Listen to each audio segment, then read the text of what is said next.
should I say, good morning eventually. Because let's be honest, who here hasn't said that to themselves about starting a task? My theme today is all about something we all know too well, the power of procrastination and how to beat it. Now, I'll confess, just last week I had an important task online quiz that was due. I knew it was important, I knew it needed to be done. The professor even gave us a generous window of time, but did I jump right into it? No. Instead, I told myself I'll just quickly check social media first, just for 5 minutes. And that was the 5 minute trap.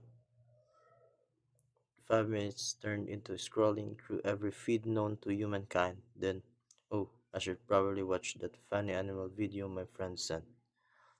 That led to a rabbit hole of other viral clips. Before I knew, I was deep into researching the history of sports, and the quiz countdown timer was flashing red,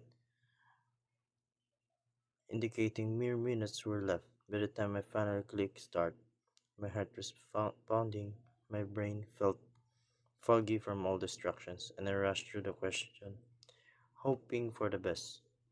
What procrastination actually is, what it feels like, it feels to be lazy, and what it is fear or discomfort. That, my friend, is the power of procrastination.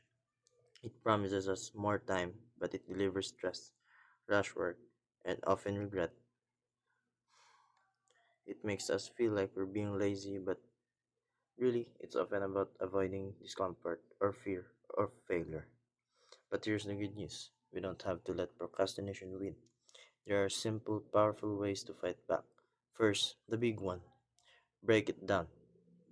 That huge project that feels overwhelming, don't look at it as one giant mountain. Break it into tiny, manageable steps. For my quiz, that could have been review notes for 15 minutes, attempt 5 practice questions, and take a short break. Then start the actual quiz. Each small step feels less scary. Second, set small goals and deadlines. Don't just say I'll do it later. Say by 2 p.m. today, I will have reviewed chapters 1 to 3 for the quiz.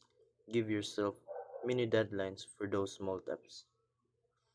And finally, my favorite, the just start or 2 minute rule. If a task takes less than 2 minutes, do it now. Don't put it off. For bigger tasks like that, quiz, just commit to starting it for 2 minutes, or even just opening the quiz page and reading the first question. Often, once you start, the momentum kicks in and you'll find yourself going for much longer.